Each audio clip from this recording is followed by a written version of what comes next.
दोस्तों, आज मैं आपको एक ऐसे जगह पर लेके चल रहा हूँ जो बिहार राज्य के मुंगेर में अवस्थित है, जिसका नाम पीर पहाड़ है। और मैं अभी आपको पीर पहाड़ की ओर ले चल रहा हूँ। ये पहाड़ी पर का रास्ता है। पीर पहाड़ अपनी महत्वपूर्ण सामरिक स्थिति के कारण हमेशा यहाँ के शासकों के लिए प्रिय स्थान रहा है। और ये पीर पहाड़ का संबंध केवल आधुनिक काल से नहीं रहा है, ये मध्यकाल में भी ये काफ़ी महत्वपूर्ण रहा है।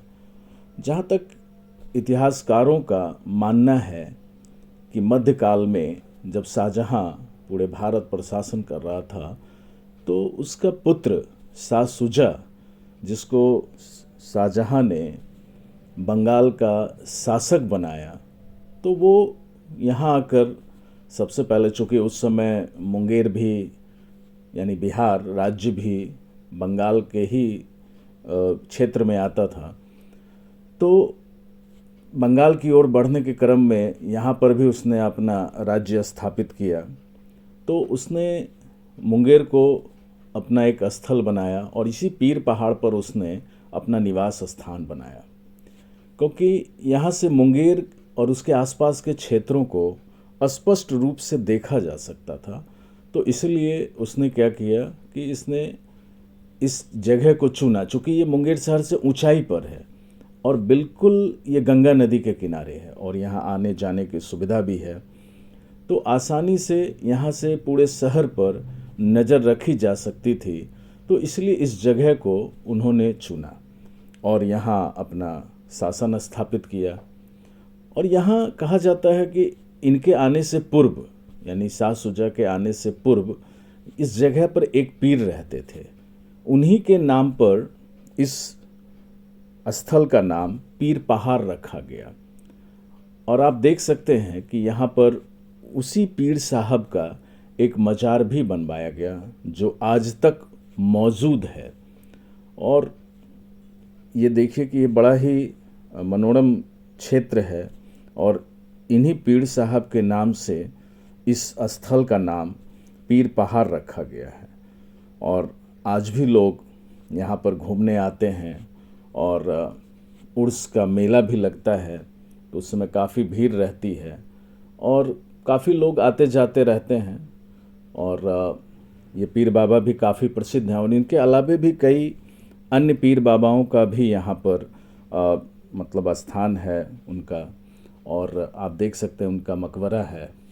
और ये मतलब ऐसा नहीं कि ये पीर बाबा के बारे में कहा जाता है कि 13वीं-14वीं शताब्दी में वो संत आए थे यहाँ, और स्थानीय लोगों का भी कहना है कि संत पीर बाबा के नाम से ये प्रसिद्ध है और जिनकी मृत्यु इसी पहाड़ी के चोटी पर हुई थी। और यहाँ पर आप देख सकते हैं कि एक जो अष्टकोणीय गुंबदकार जो है संरचना बनाया गया, ये आप देख सकते हैं अष्टकोणीय, और इसी के बगल में ये मकबरा बनाया गया है। तो काफ़ी यहाँ पर लोग इसे पीर पहाड़ भी कहते हैं। लोग संत की पहाड़ी के नाम से भी इसको लोग कहते हैं। और ये एक तरह से मतलब मुंगेर का धरोहर है और इसका विकास जो है काफ़ी समय से प्रयास किया जा रहा है कि इसे पर्यटन स्थल के रूप में विकसित किया जाए। और इसके लिए सरकार भी काफ़ी रणनीति बना रही है। तो जैसा मैंने कहा कि शाहजहाँ का बेटा जो है शाह शुजा अपना शासन यहीं से चलाते थे और उनके बाद जो है कई अन्य लोग यहाँ पे शासन जमाए। बाद में मीर कासिम के सेनापति भी कहा जाता है कि यहाँ पर निवास करते थे। मीर कासिम भी काफ़ी समय यहाँ रहा और यहीं से वो पूरे शहर पर नज़ारा का जो है वो दृश्य का आनंद लेते थे और नज़र भी रखते थे।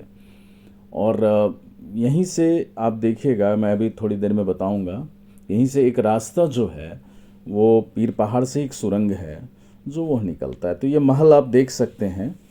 इसमें कहा जाता है कि काफ़ी समय मीर कासिम भी रहा और बाद में उसके सेनापति भी यहाँ रहे। और ये काफ़ी महत्वपूर्ण आप देख सकते हैं कि महल है और काफ़ी पुराना भी है, जिसका रख रखाव अब उतना नहीं है, जिसके कारण ये खंडर में तब्दील हो गया है। और कहा जाता है कि एक समय इस महल का अपना ही एक महत्व था। इतनी ऊंचाई पर इतना ही अ, सुंदर ये महल था जहाँ से पूरा शहर का नज़ारा देखा जा सकता था। और गंगा किनारे बसा होने के कारण गंगा जी का भी आप देख सकते हैं, यहाँ से नज़ारा देखा जा सकता था। और काफ़ी, अभी तो पानी कम है गंगा जी में, आप देख सकते हैं ये गंगा जी का दृश्य। यानी इस महल से पीर पहाड़ का जो दृश्य है वो भी नज़र आता था और गंगा किनारे का दृश्य भी नज़र आता था। और उस ज़माने में काफ़ी ये क्षेत्र जो है जंगल नुमा था, बहुत ज़्यादा लोग रहते नहीं थे। जैसे आज आप देख सकते हैं कि यहाँ गांव भी बस गया है और गंगा किनारे और लोग भी रहते हैं, लेकिन उस ज़माने में यहाँ उतना नहीं था।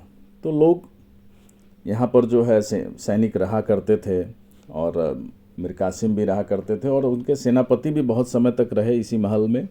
और यहीं से वो अपने शासन चलाते थे और देख रेख करते थे। और अंदर ही अंदर सुरंग था, क्योंकि 1760 में जब मीर कासिम बंगाल का नवाब बना अंग्रेज़ों के सहयोग से, तो अंग्रेज़ों पर दबाव काफ़ी जो है, अंग्रेज़ों ने दबाव डाला मीर कासिम पर धन के लिए। और मीर कासिम ने धन देने के बदले उल्टे ही अंग्रेज़ों पर ही टैक्स लगा दिया, और जिसके कारण अंग्रेज़ के साथ विवाद बढ़ने के कारण मीर कासिम मुंगेर चला आया, अपनी राजधानी मुर्शिदाबाद से मुंगेर बना लिया। और वो इसी जगह को चुना जहाँ से वो यहाँ से शासन का नज़र रख सकता था। और करीब 63 है ना, 1763 तक वो इस जगह पे रहा।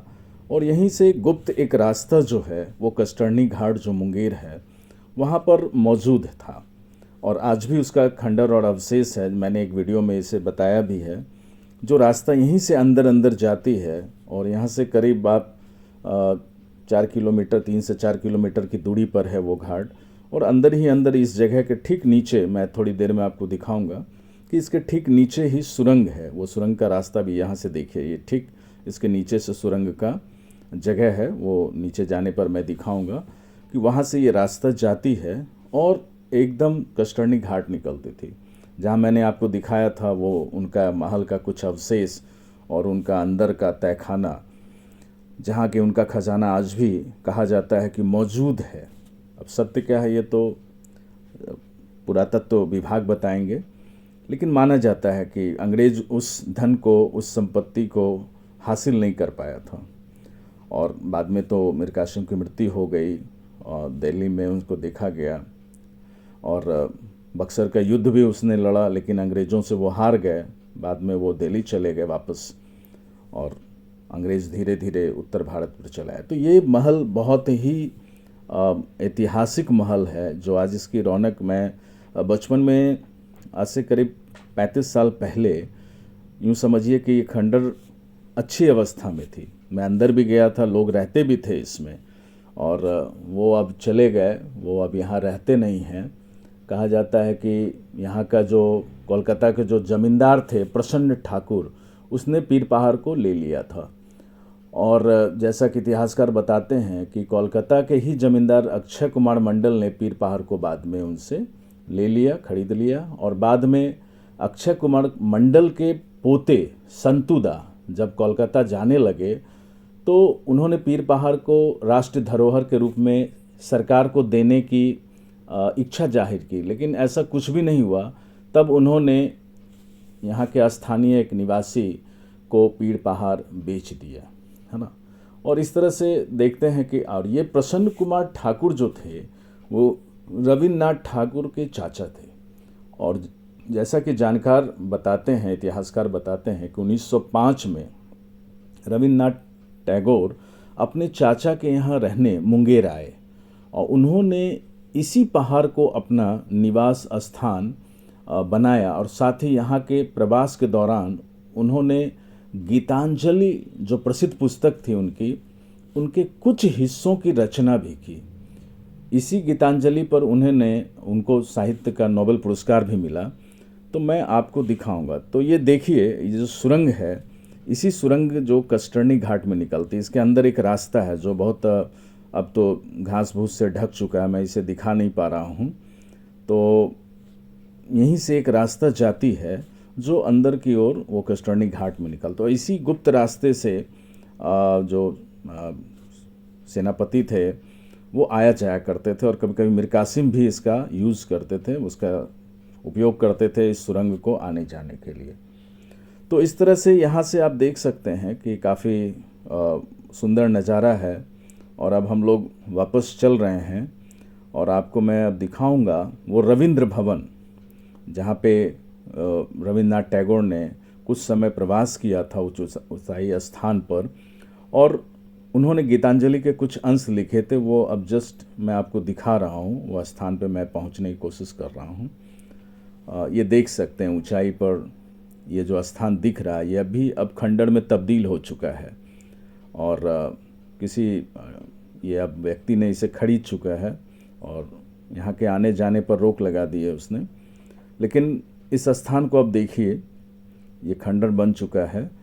ये किसी ज़माने में रविन्द्रनाथ टैगोर यहीं इसी बिल्डिंग में आकर के प्रवास किए थे, और जैसा मैंने आपको बताया कि गीतांजलि के कुछ अंश यहीं वो रचित किए थे। तो दोस्तों, अब हम लोग वापस चल रहे हैं, और मुझे ऐसा लग रहा है कि आपको ये वीडियो अच्छा लगा होगा, तो आप ज़रूर इसे शेयर करें, लाइक करें, और इसी तरह से मैं आपके लिए ऐतिहासिक स्थलों की जानकारी पर आधारित वीडियो लाता रहूँगा। और धन्यवाद दोस्तों।